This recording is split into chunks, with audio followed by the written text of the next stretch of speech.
Hello. We're here. It's already Wednesday. It's already Wednesday. Blink and there it is. I know. Oh, and I can't see my buttons because I put the thing in the wrong spot. All right. Yeah, it feels like Wacky Wednesday today. I don't feel like I'm in a groove.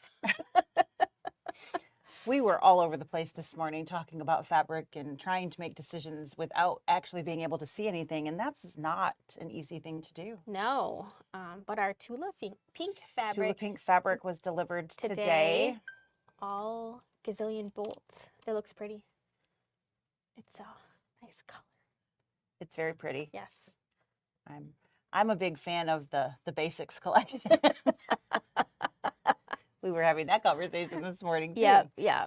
So last week we did a couple of the squares from Star-Spangled Beauty, and we did the lace, which we'd never attached lace into a square before. That was something different, which is why we chose that one. And then we did a vinyl pocket, which you could put, a picture of whatever, or even a piece of fabric. If you don't have a picture that you want on there, you could even add some fabric in there just for a different color of something if you wanted to do that as well. And we said we were going to do this scallop border thing. Yes. So here we are. Here we are. And scallop bordering away. Right. I stitched one part just so that I would be familiar, because it's a little different. Yep. Than just a straight line. Yeah. It's not a whole lot. I mean, the steps are basically the same, but I just wanted to make sure all was good. Hi, Mom. And we started having this conversation. So this is the back of one, top or bottom, doesn't matter. They're going to be the same thing. And they have you can see where it's darker. That's where the batting is. Right. And so our discussion was, well, when you go to actually bind that 1/4 inch from where that is to the edge of the stabilizer, it's kind of wimpy. There's not going to be any There's nothing in there. So unless you are adding another layer of batting between your top and your backing fabric. Right. And even that, it's still going to be a different weight. It's still going to be it's going to be much more flimsy than the rest of the quilt. And so we're gonna play around with the manipulate things a little bit. And we're gonna put batting in the seam allowance of the scallop as well. Yes. So a little bit different than normal. And I think we'll still trim here. I think on this at normal time, but just not not at the top here. So we're going to just manipulate things a little bit and see what we think. Yeah. Because when you go to add binding, if you just have a flimsy piece, there's nothing to grab hold to. It's going to be really easy for it to not hold its shape. One of the other things that we read was to put a fusible on the back of your actual border fabric. So in this case, the navy blue. I didn't do that on this one because I was concerned that if I needed to have any wiggle, it wouldn't wiggle. It would literally just be exactly what it was. It did shrink a little bit with the quilting. And of course, it has to be the exact right width of your top, of the top, because the way the scallops, you can't just add. Well, I mean, you could, but it wouldn't look quite right. Also, chopping off would be weird. And chopping off partially in the middle of something would also not be quite right. So it ended up at 23, which is what it says it needs to be. But, so I guess this whole conversation is, do you fuse or not fuse? Right. And I think you could probably get away with either one. Yeah. It would give you a little bit more body in your binding, but it's not going to be enough. You're still going to need something else in there, we think. I still feel like there's not going to be enough in there unless you are putting a whole nother piece of batting in there. Yep.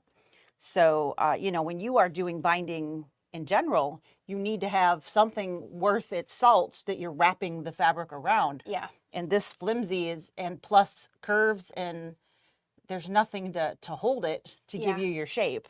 So that's going to be a challenge. It is definitely going to be a challenge. So we're going to add batting into the seam allowance of the scallop side and see how that goes. Yes, and then when we go to talk about the actual bias, then we'll have a comparison between We'll the two. be able to see, you know, oh, this sucks, Right. or it wasn't as bad as we thought, or Right. this is still not even enough, Yeah. even with this added in. Yeah. So we are going to start, we're working in a 7x12 hoop today. I didn't use the magnetic because it still had the project from last week in it. So we're just in a standard 7x12, and I am doing the 12-inch design, which is actually 11, just under 11 and a half inches. Right. So the show mesh. I would love, but my button's not working right now. Ooh. Page responsive. That's always a wonderful thing. Hopefully you guys are still there. Not going to edit the page. Okay, well, in the tiny little, wow, all of the buttons caught up. All right. Blink, blink, blink. It was There blinking we before we go. started Oh too, my and goodness. it was a little interesting. So Okay. we have standard You no-show can mesh. tell we're live. Yep. Just so you know, we're not doing that. So I apologize if you're getting a flashing on your screen. There's nothing. We can't do anything with that.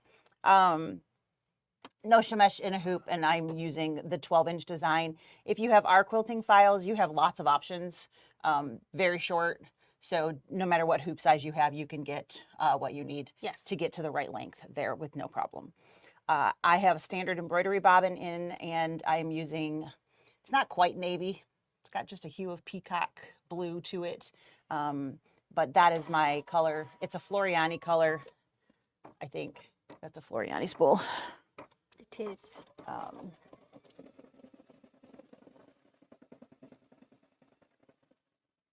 Oh, not that one.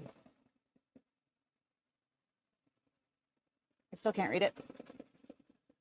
It is 358 S as in Sam. I suppose I could have looked at that before I put it up there, but that was like 2 hours ago. Right, so much easier. And even if I had, I don't know if I'd remember it 2 hours later. So there you go. So this is the actual border size. This is what the recommending batting is. I am going to make sure that it's all the way over that top.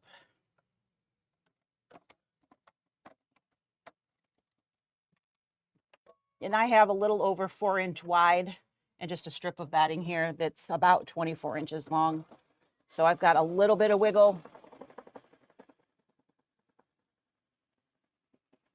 Nice and smooth. I like bumpy batting. It drives me batty. No pun intended, right? No pun intended, no.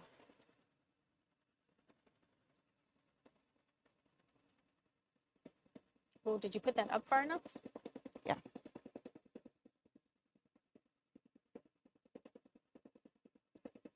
All right, so it's gonna go around again. That sounded good. Floriani thread. Knows I'm sitting here. Yep, it sure does.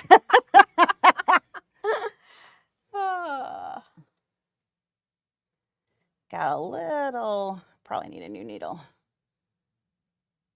I just don't have one over here.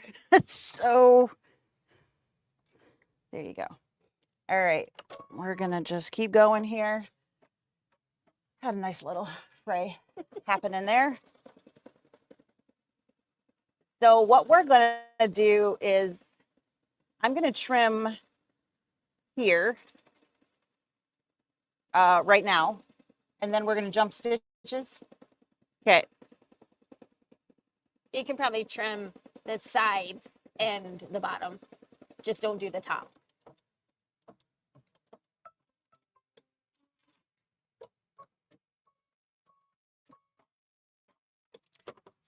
So this is where you would generally trim all of the excess batting off. I am going to trim most of it, but not all of it. Yep, don't turn.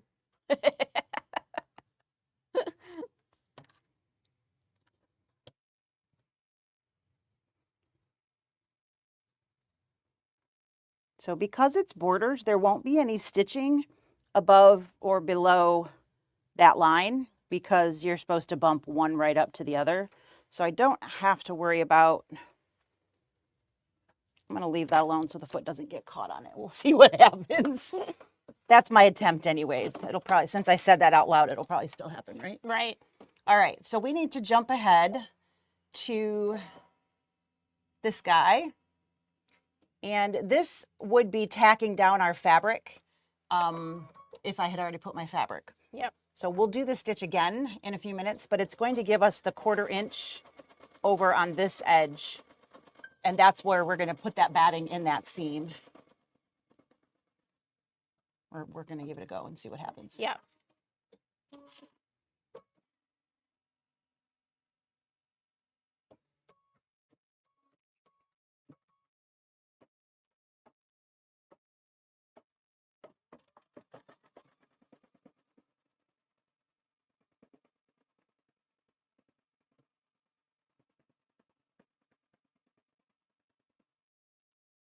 All right. So Back up and do that one again after you trim. I'm going to trim. I know how much you love these arrows, so I thought I'd help out. But you probably don't have to do that one. The fabric placement, you know where it's going, right? Sure. Or we can. It doesn't matter. Doesn't I guess the only reason I was going to stitch it was just so that they could see it's a square, Okay. and that something didn't go wrong. All right, so I am going to get rid of this. And now I'm going to just extend that batting out that extra 1/4 inch. And we'll see how that works.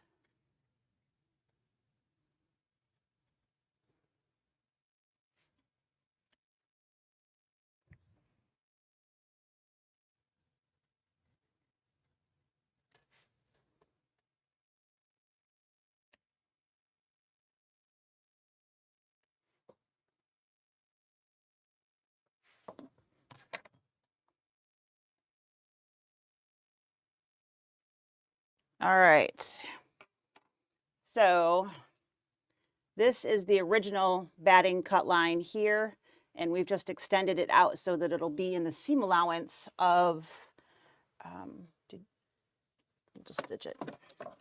We can skip it the next one. Okay. So this is the batting placement line, which as Sarah and I are sitting here, Fabric placement line. fabric placement okay. line, we're discussing is I can very clearly see where my fabric needs to go based on this, but I wanted to point out that it is a rectangle. It is not scalloped. So if you are stitching and you're like, what's going on? It's supposed to look like that. That's the only reason. We'll probably skip it next time. Just so you guys can see that it is a rectangle, not scalloped.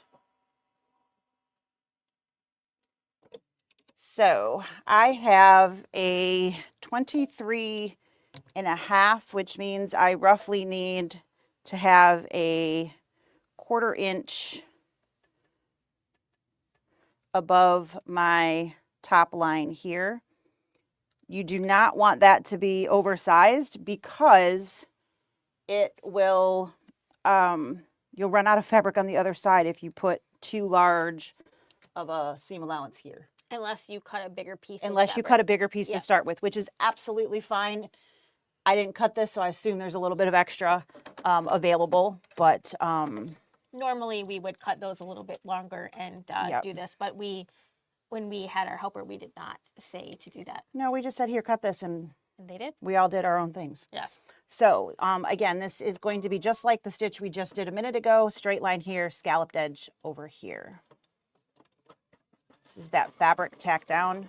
This would be your cut line when you're trimming things out. Yep.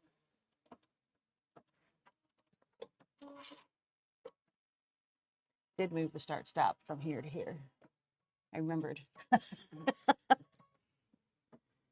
It is a lot easier when it's coming towards you. Absolutely. And you don't tend to get that big pucker up at the top. If you have our quilting designs, you have a choice of the flowers, which is what we have here, or stars. So you can pick from either one. I suppose you could do one of each, but I wouldn't personally do that, but you can if you would like to. So just like any other border, now that we have everything tacked in place, we're going to do the quilting.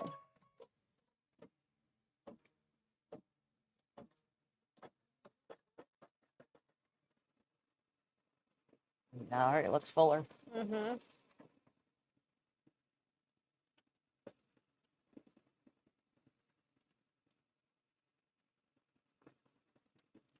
Yeah, I think if we like this, maybe we can alter our Actual file. file and send out a new one so Yeah. they don't have to jump. So that you don't have to remember what the heck we just did. Right. And if we don't like it, then no harm, no foul. Now you know why they did it. But the one time that I did curves, and I've only done that once, it definitely needed something to work with. Mm-hmm. Otherwise, just like, what am I wrapping? If it just Yeah, well, I mean, it's like any binding. Like, it's hard to bind. You're like binding a single layer of fabric. There. Yeah. For all intent and purposes. Yep, Yeah. for sure. So, I think these turned out pretty cute. I was happy with these. Yeah, the design is really cute.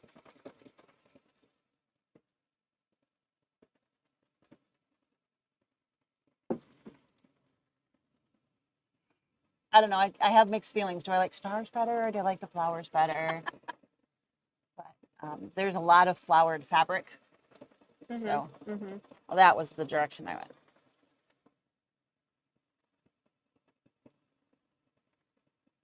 This is a really cute whole ladder quilt, though. Mm-hmm. It is very cute. I got it to charge. I don't know if it wasn't sitting properly, and so it didn't make a connection. I thought my watch had died, but it came back to life. So. I walked her off the ledge of getting a new one. I'm like, maybe it's just the charger. I played with it quite a bit, and I'm like, okay, it says it's charging, but it's still at 0. What's going on? Right. And Finally charged. So it finally charged, and I was like, okay, I'll have to just keep an eye on it. Yeah. It's good to know it's another watch, though. I was like, I don't want to have to buy another watch. Yeah. Not a minor purchase. No, not these days. Like we're buying a Rolex. Right? Oh. Except that's even worse these days. I don't remember what I was watching the other day, but I was watching some show, and I went to see when we went to see The Accountant too, and they were talking about watches, and he's like, I'm wearing this watch and you're wearing that watch. He's like, well, what do you think about that? And he's like, well, my watch still says the same time as yours. That is an accurate description of how watches work. I mean, the reality of, the close to how many seconds it keeps time. The reality is not enough of a difference to. No. I don't think there's anything in my life that needs to come down to the millisecond. Not me. Though I will always take a millisecond more sleep. All right. There is one because I'm doing a 12-inch of the 2 hoopings that I will need to do. So I can go ahead and pop that out of the hoop. And I can hoop my other piece of stabilizer.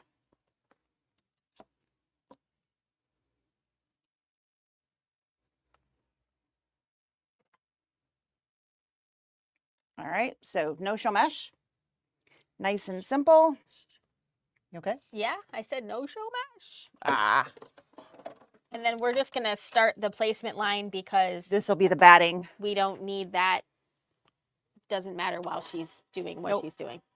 You don't need anything for it. So I am going to trim off my excess over here. I generally just fold my stabilizer. So I flip everything upside down and then I fold my stabilizer back at the edge that needs to be cut. And be very careful. You do not want to cut your fabric here. And I just scooch those across.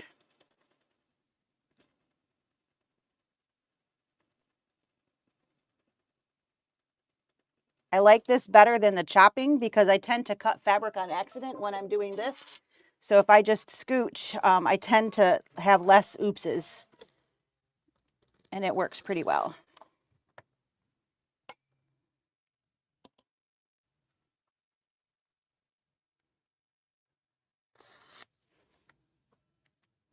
And then just like that, this is that straight line here, not a scalloped edge on this one here. So we have all of the excess out of the way. Okay, this is going to be where we're connecting to that hoop that is in there right now. And then I can prep this by putting tape where I'm going to need to place it. And then set that aside until my hoop's ready. So back over at the machine, I've got the second one there. And we're going to go ahead and I think I'm good.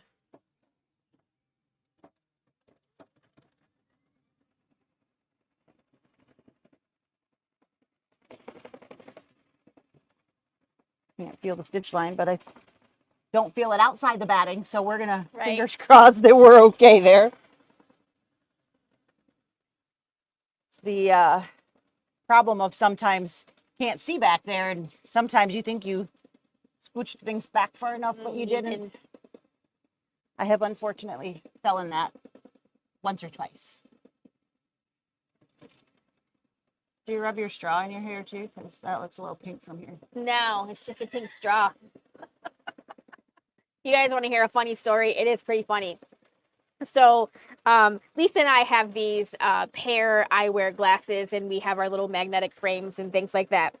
And so this year when I went to get my glasses, I was going to get a new pair of glasses, but the optometrist was like, oh, you know, nothing has changed. And I'm like, well, it feels like it's changed because like computer is like harder to see. Right. Reading here versus just walking around day to day or driving or whatever. You need a different perspective on life. Yes. Right. So he was like, well, how about if we get you some computer glasses? And I'm like, oh, okay, I'll do that. And so I used my new frame. So I basically just buy the same frame because I have all of these toppers and then have them put my lenses in.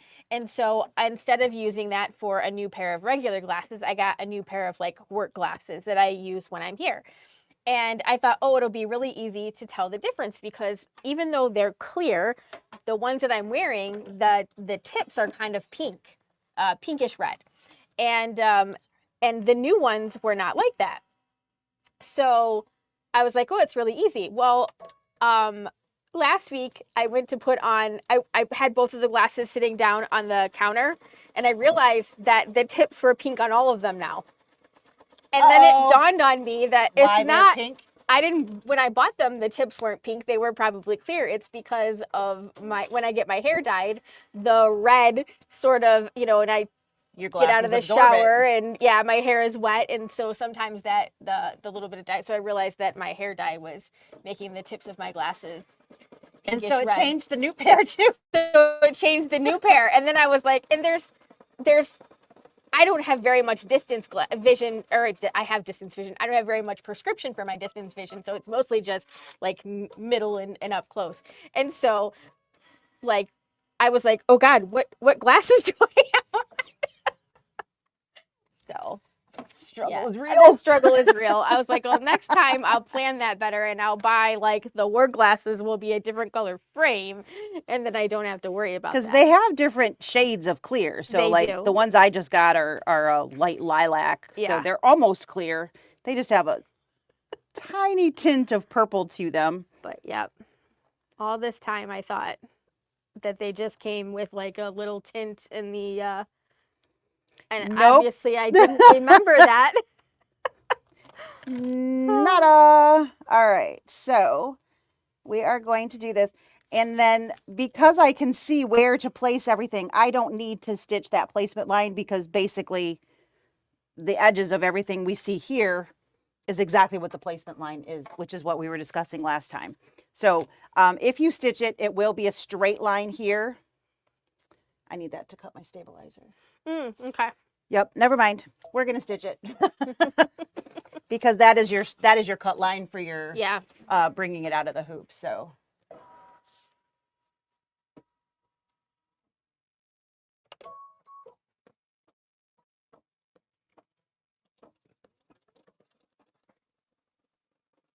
Someone said we need a trimmer by George from Hoop Sisters, so then we wouldn't have had to have the line. Well, I mean, all different things are available. You certainly could use whatever tools are at your disposal for sure. Yeah. I find every time I've used a rotary tool in a ruler or I screw something up. This one is designed specifically for doing this type of quilting. Okay. So it has like a little lip on it. It's You got a fold and then, so it gives you the actual... Well, that's a great idea then. Yes. The only reason we don't have those is because the only place you can get them is from Hoop Sisters, and it's just one more place to buy things. and we are not a Hoop Sisters vendor, so. No. All right, so we've got the edge of the stabilizer here, the edge of the stabilizer here, and then you can see where the batting is, and I need to line those edges up. So I'm simply folding this back on that line here, and then I am using everything I stitched the last time to line it up, and then I can tape that down, maybe. I twisted it enough that it's got, there we go. It taped it to itself. There we go. The nerve of that tape. The nerve. And so you definitely don't want a big gap here. So make sure that you are nice and tucked in to that previous stitch. Looks good there. And check down here. You want to have at least a little bit of seam allowance down here. I'm actually going to tape just a little bit to keep it from shrinking up and losing the bit of that I have. Make sure when you come here that that first one is coming out the back of the machine and it's not getting tucked underneath, because that's just a whole nother set of problems we don't want to deal with. All right, so I'm going to stitch right through that tape, and then I'm going to remove the tape once it's in place. You could tape a little higher so you don't have to do that. Either one is fine. One possibly could have a little shifting, which is why I did it this way. On the straight ones, I usually do tape a little bit higher. I was just concerned that it would shift off my position, so it's not too hard to rip straight line on tape. So, no. All right.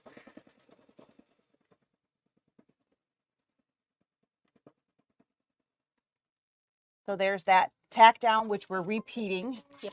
And we will let you know our take on whether that's a great idea or a crappy idea in just a few minutes. So again, I am just ripping that tape off. See why I don't like tape? Super good today, huh? Yeah, it is. Some days you can't get it to stick at all. Right. All right, so now we're going to just do that quilting stitch.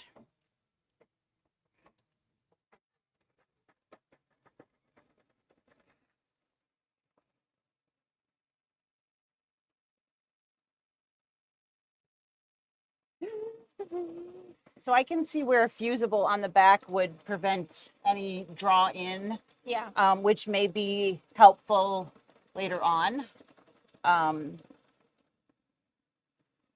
But you absolutely won't have any play in it if you needed to wiggle. If you put that fusible on either. So, but maybe you wouldn't need to wiggle as much. True. So I think either way, yay or nay on that one would probably be okay.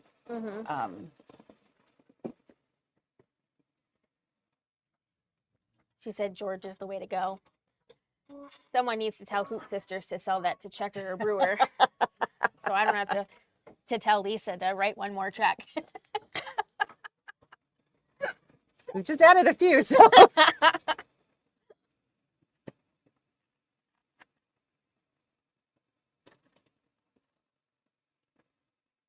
Realized I brought my store phone over here.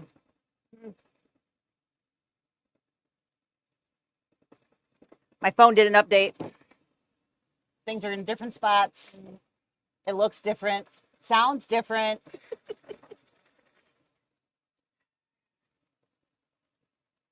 Halfway there. We're that age now, right? Where when the computer updates, we're like, ah. Well, it's funny because Jeff asked me, my husband, he says, "Did you get an update on your phone?" And I had one, but nothing really changed. Yeah. And I was like, "Well, yeah." He was like, "Doesn't it drive you crazy? This is different." And I'm like, "I don't know what you're talking. No, it's fine." Right. Mine came a couple days later. It was either that or I had been using it when it was trying to, postponed it or whatever. But I thought that was pretty funny. But I've been using this phone for years now, and he just bought it, the newer version of it, just a couple months ago. Yeah. So you notice those changes when you're still getting, it's like, oh, and it is different. It's not a problem. Right. Except for the noises. That drives me crazy. I had to go back and change your noises back. Yeah. Like it had activated like every key you clicked, every button click, click, click, click. And I was like, oh, no. I can't do all that. That's too much noise. So, see, it was fine until I said that out loud and then it rang. Yep.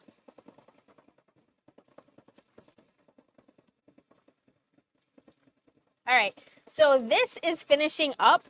I am going to bring up the, yes.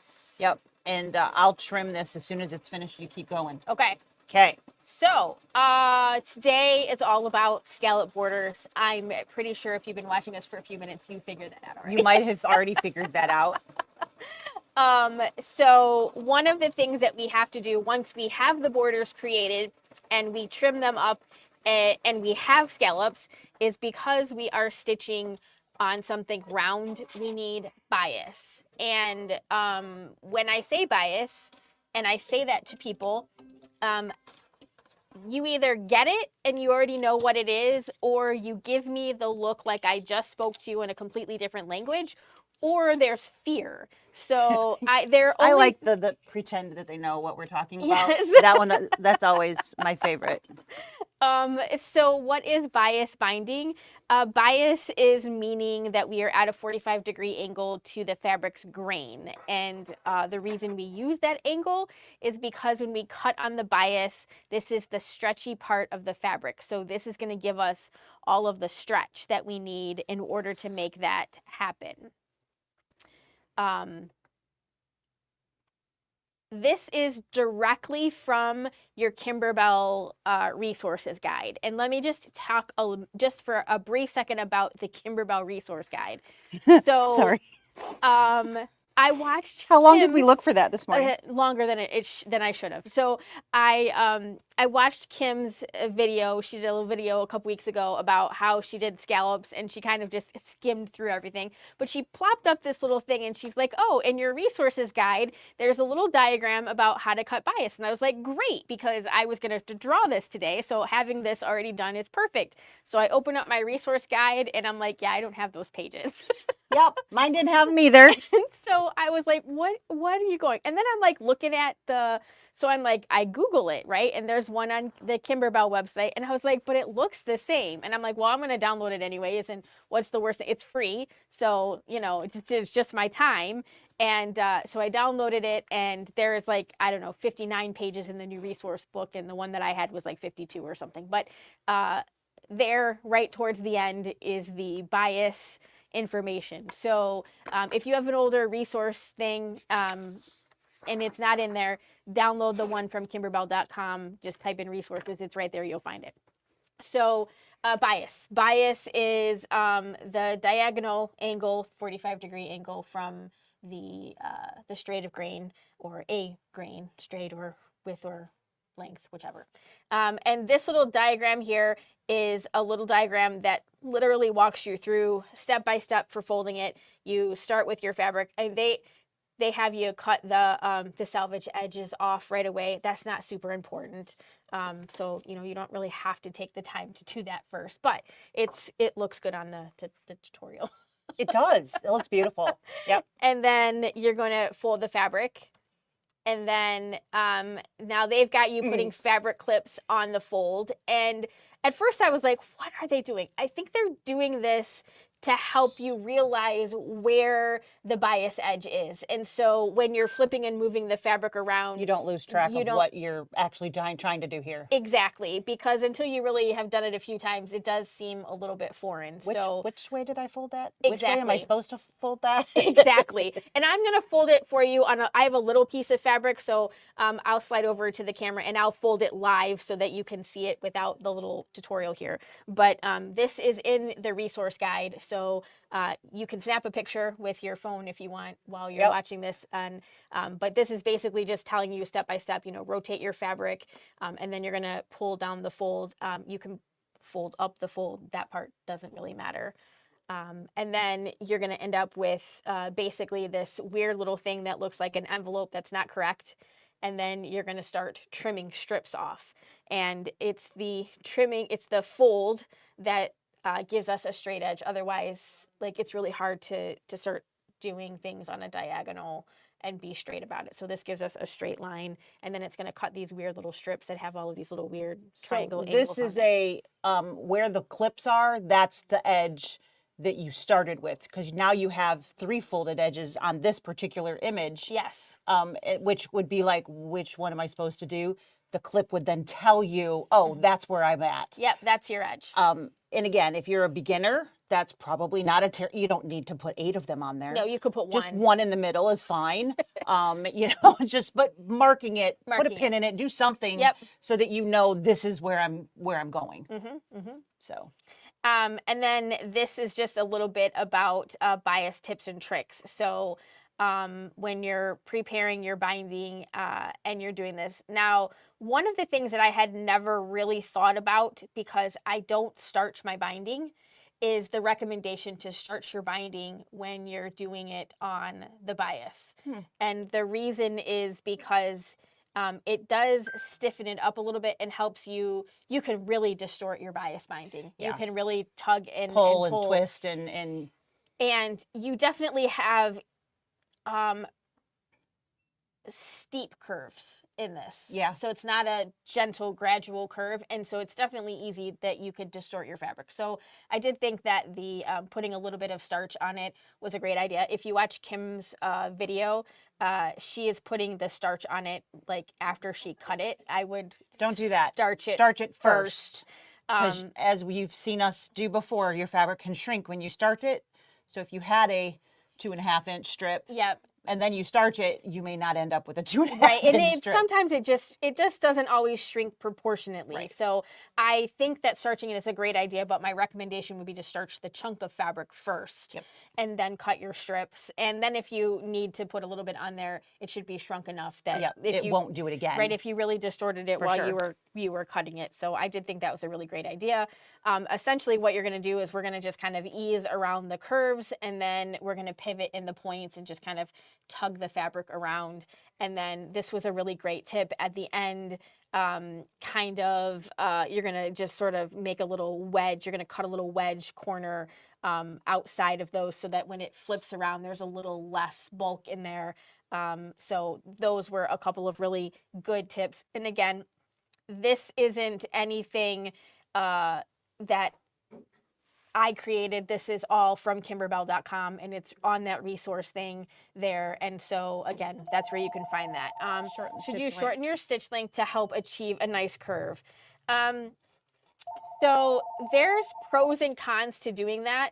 The pro is that if your stitches are shorter, then you will be able to, you Have more theoretically, points to yes, turn. theoretically you can,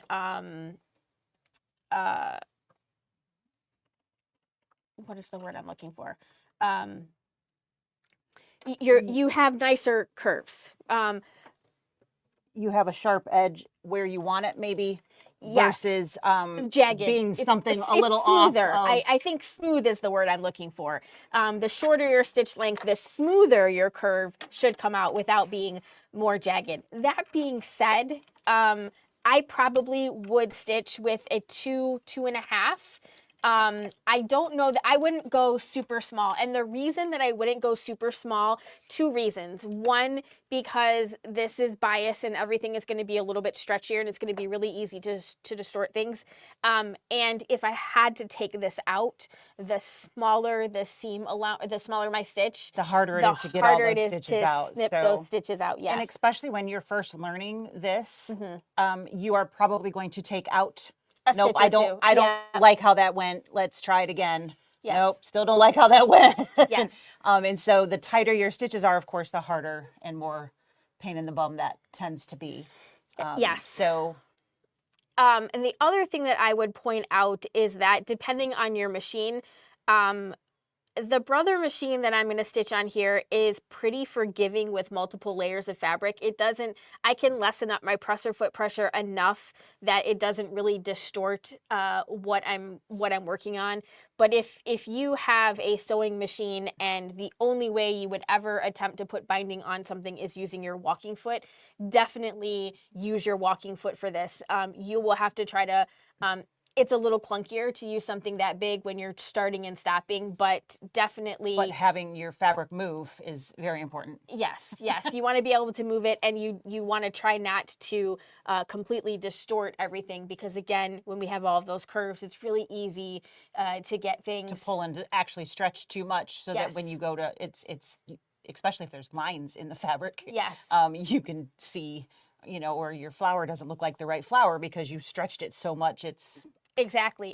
So different type of flower now. it can be a little bit different. So Lisa and I are going to switch. swap spaces here. All right.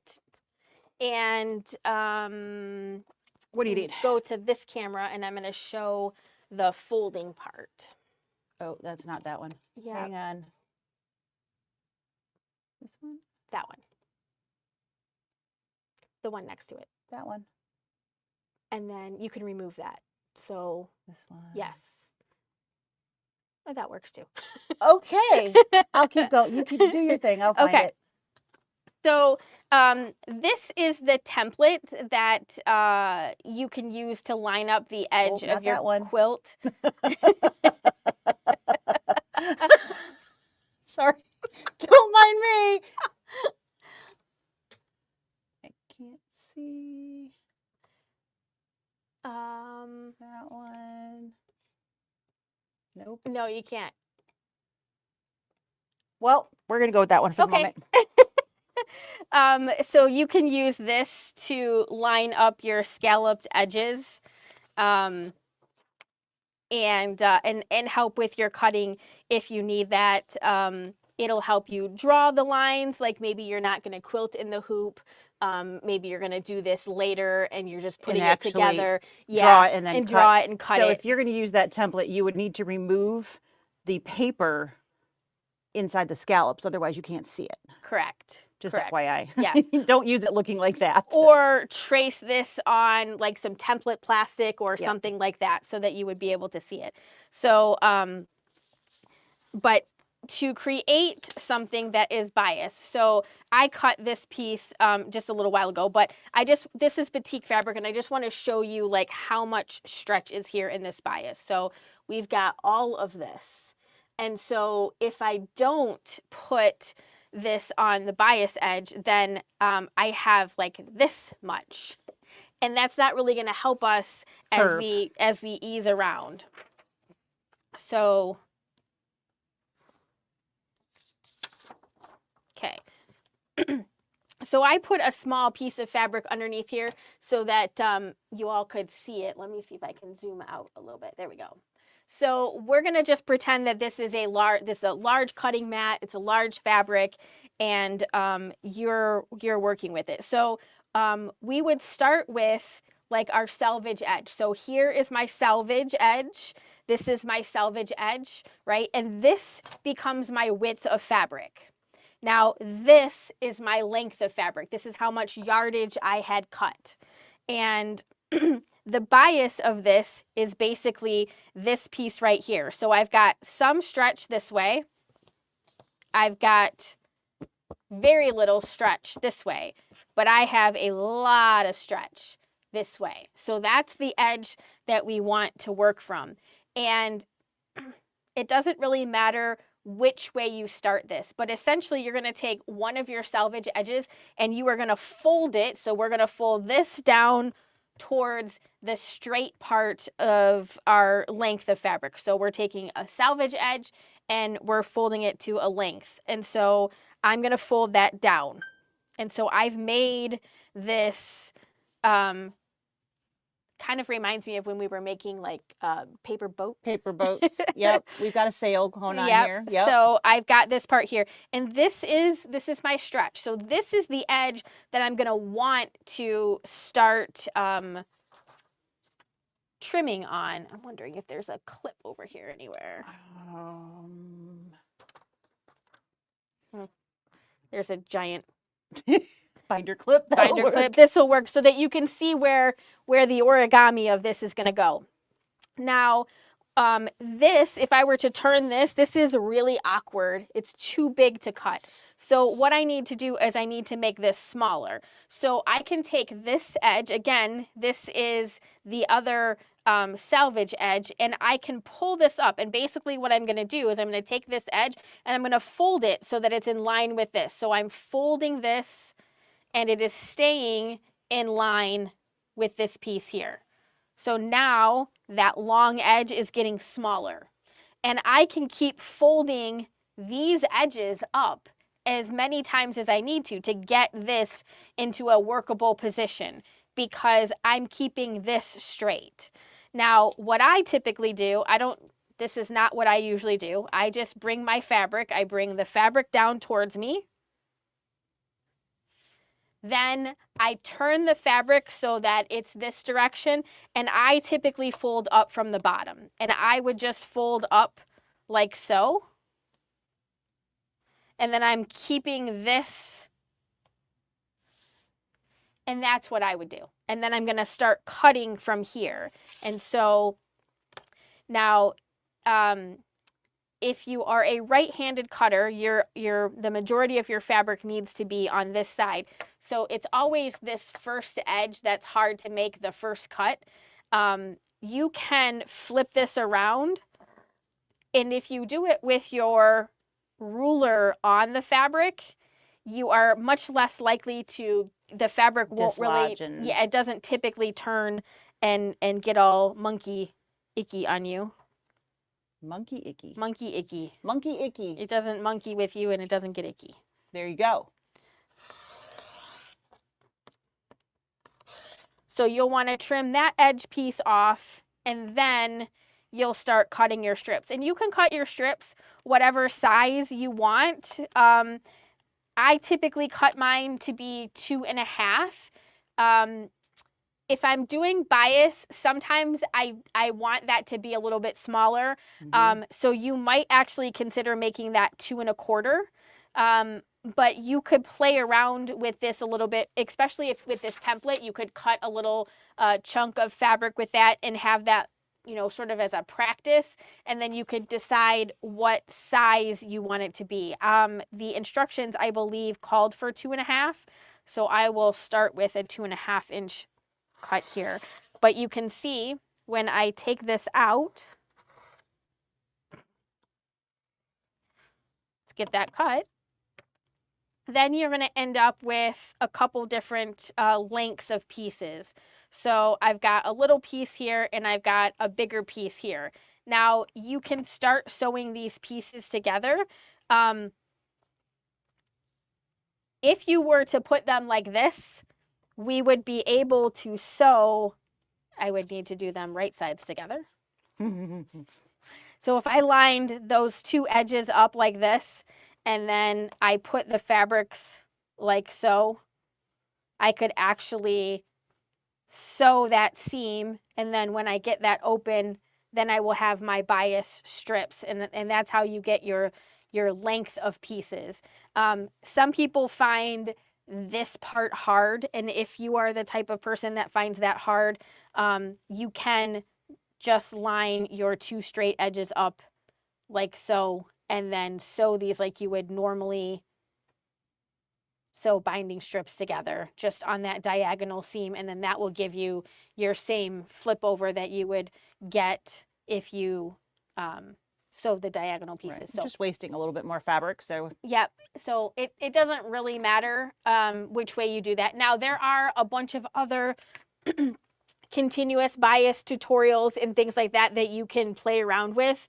Some of them have you cutting two triangles, sewing the triangle together, and then drawing a bunch of lines, and then cutting them with a pair of scissors so that all of your stitching is done at the same time.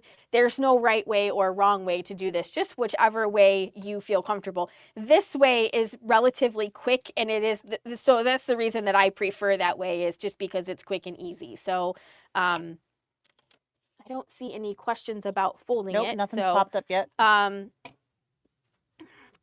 here we have our two different scallop pieces. And so if I were going to trim around this, right, I've got a little bit of batting here. And of course, if we were doing this for our real quilt, we would also have our backing fabric in here, and we would have that quilted down in some sort of manner. But if doing it this way, when I trim off that area, I'm going to stitch close to this line here, and then I'm going to pull and I'm going to bring my fabric around. I actually have something in the binding. If I were to do it this way, I think what would happen is I would end up stitching down here, and when I pulled my binding over, I believe that it will end up being over top of too much. This. And so if it comes over top of your design, it's okay, but I don't know, that this is a little too flimsy on the edge, so I'm not sure how you would make that work. Yeah. Personally. So let's get our fancy dancy scissors. Get our fancy scissors. So let me keep doing your thing. Okay. I was just going to throw in, if you are actually doing this quilt and you're not just watching this to see how to do the bias binding and whatnot, how to cut and how to sew it, you would not cut this until you have already attached it to the ladder quilt, had your backing and your batting or whatever you're doing, and made the whole sandwich. Then you would cut the backing and the top on that line at the same time. Yep, you would want to stitch on that line, and then, or stitch just on the inside of that line, and then cut yep. All of the layers together. We're cutting here so that you guys can see how to do this, but that is not, you do not cut this until you're actually ready to bind. Right. If you're actually doing the ladder quilt. I just wanted to throw that out there, so you can be like, why didn't you tell us that? Yeah. Why did you cut that? So I just cut a few scallops here, and then I don't think I have a piece of binding that's quite as big, and I didn't press this. I think the iron's still good. Yeah. Carolyn's iron hot. Yep. Awesome. Yeah. You mind if I sneak in for a sec? I think based on her feel and everything, she likes definitely with the extra bit of batting in that seam allowance down there at the bottom. So we can definitely, if you have our file anyway, I will rework the stitch order and whatnot so that the batting tack down goes out to that other line. And if you receive them, you will receive the refreshed files. So it'll take me a few minutes, a few days probably to do that, but it'll make its way here. So you want to sew? Yeah. I gave you a sewing foot. You did. I had to ask for it though. Not that one, but that one. That one. Yeah. Yeah. No, I took that away from you. You did. It was in front of me and I didn't need it. Can you swap the camera? I can try. Okay. Okay. So typically when I am sewing binding on, I usually sew it on the back first and then I bring it to the front. So I'm gonna do the same thing here. So I'm gonna leave a tail over here that you can't really see. And I'm gonna place my foot on the outside edge. Yeah, maybe I'll use white thread so they can see it. Maybe the Or the this yellow. is sewing Yep, thread. that's So sewing thread. Yep. I think your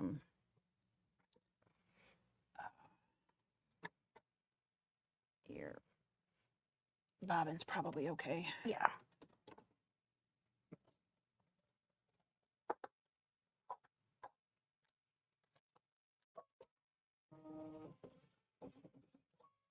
Sorry, I got everything but that. So the instructions recommend that you do 1/4 of an inch seam. If you have ever done binding with me, you know that I don't usually use a 1/4 inch seam. But I'm going to just wing it here and we're going to see what happens. So essentially what I'm doing is I'm going to put the needle in the fabric right now. I've got my machine set at 2.5 and then I have the needle position just dropped in so that I can see it. And what I'm doing is I'm gently guiding the fabric here so that it's going to come around the curve. So I'm kind of watching out here. So I'm going to take a couple stitches. And this is one of those really good times that if you have a machine with a pivot feature or you have a knee lift, it will become very helpful for you in keeping everything lined up. Now, I would probably do this with, I might do this with my open toe foot, but You can see just a little bit more. what is weird, you can't really see what I'm doing on the other side. So I'll take a couple stitches and then I'll stop and I'll show you what I'm talking about.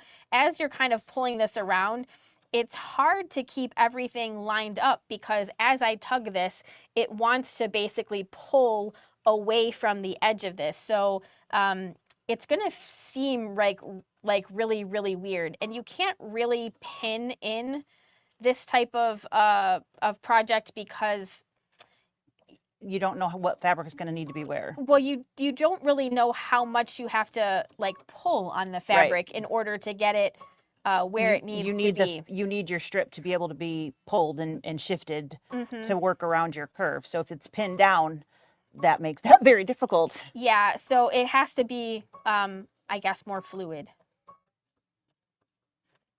The other thing that's a little hard to tell is like how far down do I need to go into my point. I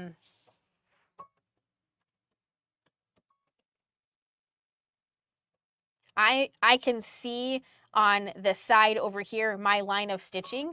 So what I'm going to do is I'm going to go until my needle kind of comes up in that line. And then we are going to grab this and I'm going to try and flip this around. So you can kind of see what's happening to the edge of the fabric here is it's kind of flipping up, but you can see that when I push it down, it's pretty close to the edge of the fabric here. So I'm going to do this corner and I'm going to come around and then I'm going to flip it around and we're going to talk about it. So now what I'm doing is I'm sort of pulling this little corner and trying to get all of this to lay back down without making a pleat. And that's the hard part. Right. Don't make a pleat. You'll probably make a pleat. I'll probably make a pleat. So in case you guys haven't figured out, this is not the simplest thing in the world to do. It's not that it is not doable, but you have to be patient and you have to practice. A little slower. It will probably not come out perfect the first time you stitch this seam. And there may be some words involved. Could be. Depending on how many times you have to rip out stitches. That's right. I did this early on and didn't have a clue what I was doing. I watched videos but that was God knows how many years ago, before there were all the videos that there are now. Yeah. That was one nice thing that COVID did. We have videos for just about everything on the internet now, which we didn't have before. Yeah. But I had no clue what I was doing, and so I was making it up as I went. And let me just say, it wasn't the funnest thing I'd ever done because I had no clue. So Yeah, it's definitely awkward. And so you're not yeah, over there. flip over here. So when we get down here, I've gone too far. So that's going to be the thing of like, how far down do I actually go? So I'm not going to be able to flip this around. It's going to be not enough fabric. Not enough. Or I took too big of a bite. So that is also a possibility because I didn't actually practice how much. But what I want to be able to do is, I'm just going to snip that seam. Ooh. The applique scissors are in the glass jar to your right if you need smaller ones. There we go. So what we want to be able to do is, you can see, here's, am I on the camera? Yeah, okay. Yep. So there's where we're kind of going around. We're coming around, and we need to kind of bite in. But if I snip into this piece here. And you're cutting the binding strip itself. All I did was cut the binding piece. That's going to help kind of that sort of turn and miter in. Now, I snipped my stitch because I went in too far, but you can kind of get the feel of now it's going to start allowing me to bring that to the front. To the front. And so what we're trying to do is we're trying to prevent this little pleat from happening. And so you want a kind of a partial miter, but not pinches. Yes. And so what I want to happen is, when I'm pulling this over and I'm bringing this to the front, you can see that there's actually stuff in there. If I didn't have any of this batting in here and I was trying to pull this over, it would be really easy to basically just be able to pull this wherever I want, and it would be very, very flimsy on here. So with the batting in there, then I have the fullness that I'm going to have every place else. So on this piece here, would gluing it down help any? I don't think that gluing this would help, but I do think that you could.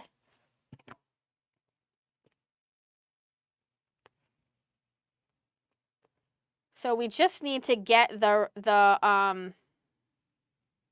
just need to get that chunk out of there. Yep. And so that's where, if you take that triangle out of your inward point, without cutting into your seam. Without cutting the actual quilt in this case. Yep. And there's just a lot of manipulation that's happening. So again, if you can make a actual fold instead of a pleat, that would be the gold. Right. The goal there. So there you can see that's all it really takes, is just a little bit of trimming there, and then a little bit of, manipulation. But we've got the ability to stretch this in, so that's what's going to help us. So again, you're just going to keep stitching. You're going to keep stitching really slow. You're going to, I'm a little larger than 1/4 of an inch, so you could go a little bit smaller seam allowance here. What about using pinking shears? I don't think I don't think you'd get the right cut. Right. You have to take some of the fabric out of there. Otherwise, it's too full. It's too full at that inner point to actually fold over. There's not enough room Right. because of all of the excess from the sewn down portion. Exactly. So you need to remove that little angle out of there so that you actually have room to pull it to the front. Yes. In the pinking shear, though it's the right shape, it wouldn't get you deep enough where you needed it. That said, you probably could get away with snipping the curve of what's sewn down if that, for whatever reason, is not playing nice. Right. You certainly could do that. So let's move my needle over a little towards the right and see if that helps at all. I know we're a little over here. No, you're fine.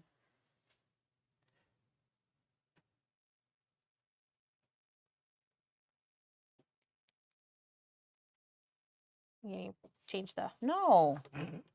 I'm watching you. Did you guys want to watch her too?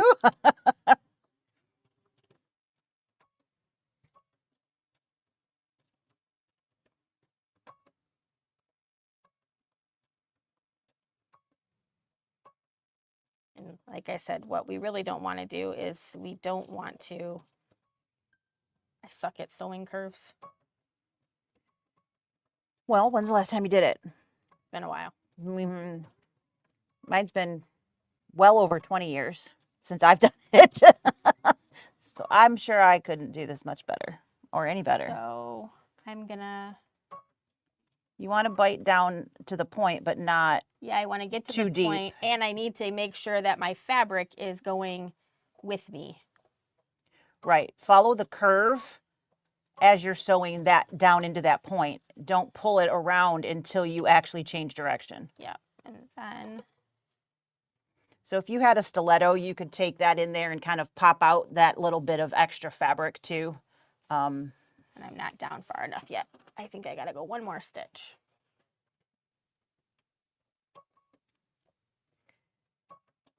The nice thing is this is going to hang on a wall or a door. If you can make the front look good, that's what... Don't stress too much about it, right? I mean, Right. obviously don't like just let all hell break loose on the back, Right. but Yeah, I'm pretty sure that if you watch Kim's video and she does like 4 stitches and then it fades into the finished one, this is why. sewing live is hard. Yeah.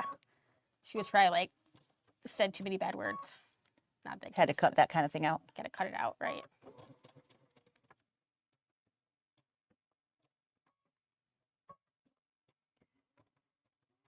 So if you've ever wondered what the heck bias tape means when you go to Store. this is what that would... This is what it is. Yep. It has stretch to it so that you can do this. You can kind of tell, like, if it won't make the curve, that you probably didn't need to take stitch far one more enough. stitch. Yep. Yep. Because and then it suddenly goes around-ish.